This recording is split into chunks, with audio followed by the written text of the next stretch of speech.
आइए सीधे बात करते हैं भारत और कनाडा के रिश्तों की। हाल ही में दोनों देशों के बीच जो जियोपॉलिटिकल उथल-पुथल और फिर अचानक एक नया मोड़ देखने को मिला है ना, वो सच में इंटरनेशनल पॉलिटिक्स का एक बेहद दिलचस्प चैप्टर बन गया है।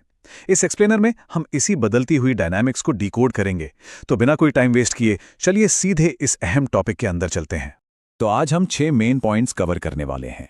पहला, एक बड़ा जियोपॉलिटिकल शिफ्ट। दूसरा, कनाडाई एजेंसी CSIS की इंटेलिजेंस रिपोर्ट। तीसरा, एक्सट्रीमिस्ट थ्रेट की नई डेफिनेशन। चौथा, विदेशी हस्तक्षेप वाला एंगल। पांचवां, इन दोनों देशों के संबंधों का फ्यूचर। और छठा, कल के लिए जरूरी करियर स्किल्स। मतलब बड़े बड़े ग्लोबल अग्रीमेंट से लेकर हम सीधे आपके डिजिटल करियर तक की बात करेंगे। शुरुआत करते हैं हमारे पहले पॉइंट से, एक बड़ा जियोपॉलिटिकल शिफ्ट और इन नए रिश्तों के पीछे के असली कारण। देखिए, कूटनीति की दुनिया में एक बहुत पुरानी कहावत है, यहां कोई परमानेंट दोस्त या दुश्मन नहीं होता, होते हैं तो बस परमानेंट इंटरेस्ट। और भारत कनाडा के बीच हाल ही में जो ये कूटनीतिक सुधार दिखा है, वो इस बात का बिल्कुल परफेक्ट सबूत है। चलिए इसे एक नंबर से समझते हैं। 24,000 करोड़ रुपए, ये कोई छोटा मोटा अमाउंट नहीं है। ये भारत और कनाडा के बीच हाल ही में हुआ एक मेगा यूरेनियम डील है। जरा सोचिए, एक तरफ रिश्तों में तनाव की खबरें मीडिया में छाई हुई थी और ठीक उसी वक्त एनर्जी सेक्टर में इतनी बड़ी पार्टनरशिप साइन हो रही थी। ये अपने आप में एक बहुत बड़ा इशारा है। ये साफ दिखाता है कि बैकग्राउंड में दोनों देश अपने आर्थिक और ऊर्जा से जुड़े हितों को लेकर काफी करीब आ रहे हैं। अब आते हैं दूसरे अहम हिस्से पर, CSIS की इंटेलिजेंस रिपोर्ट। कनाडाई सरकार की वेबसाइट पर हाल ही में कनेडियन सिक्योरिटी इंटेलिजेंस सर्विस यानी CSIS की एक पब्लिक रिपोर्ट पब्लिश हुई है। और सच कहूं तो यही वो मेन डॉक्यूमेंट है जिसने इस पूरी चर्चा की दिशा ही बदल कर रख दी है।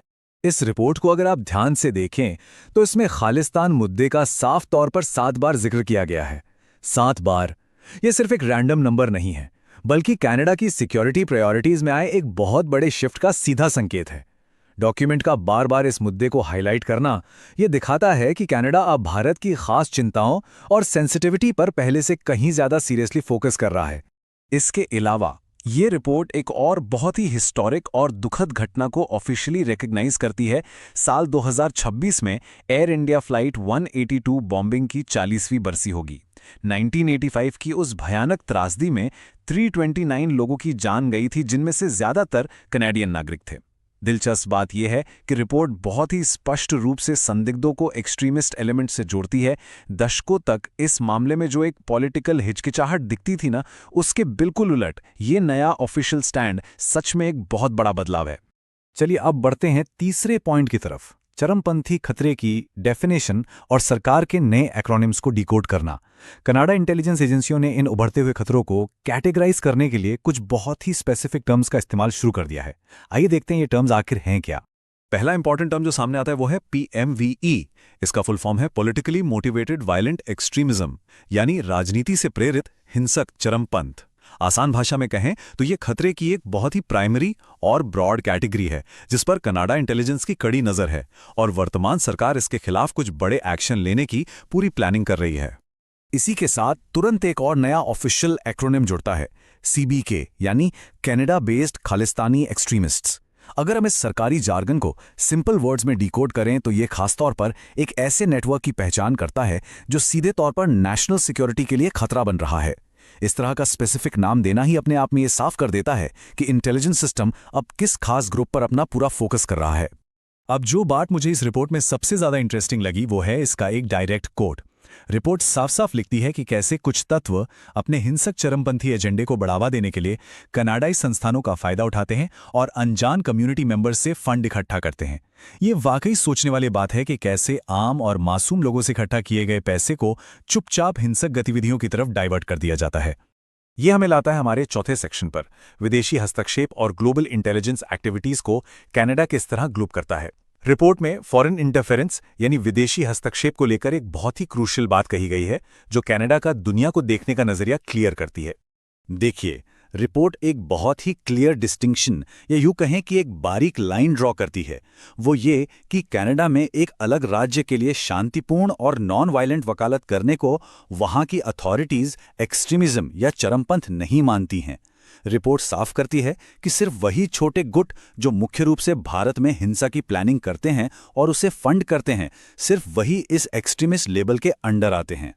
और ये कंपैरिजन बहुत ही शानदार तरीके से इलस्ट्रेट करता है कि कनाडा अलग-अलग देशों के दखल को कैसे देखता है।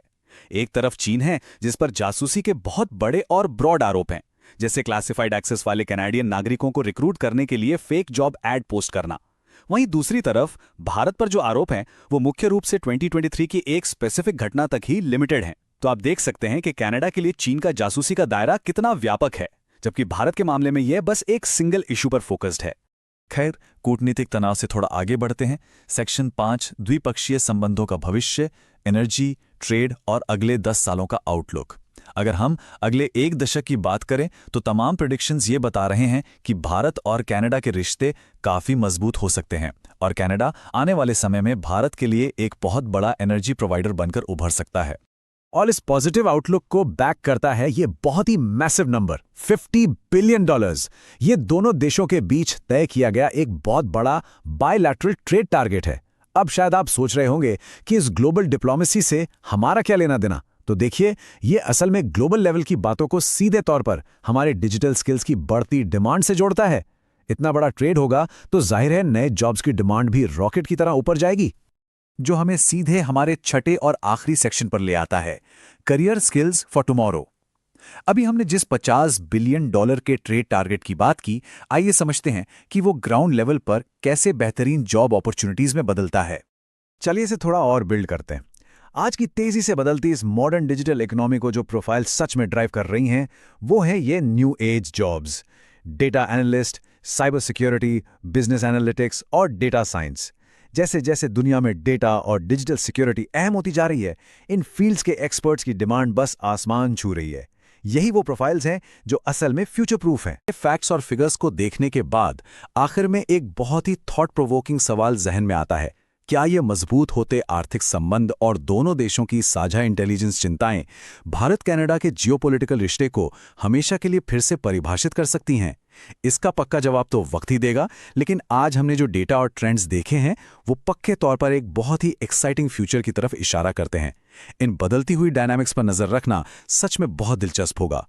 और इसी थॉट के साथ आज का ये एक्सप्लेनर हम यहीं रैप अप करते हैं।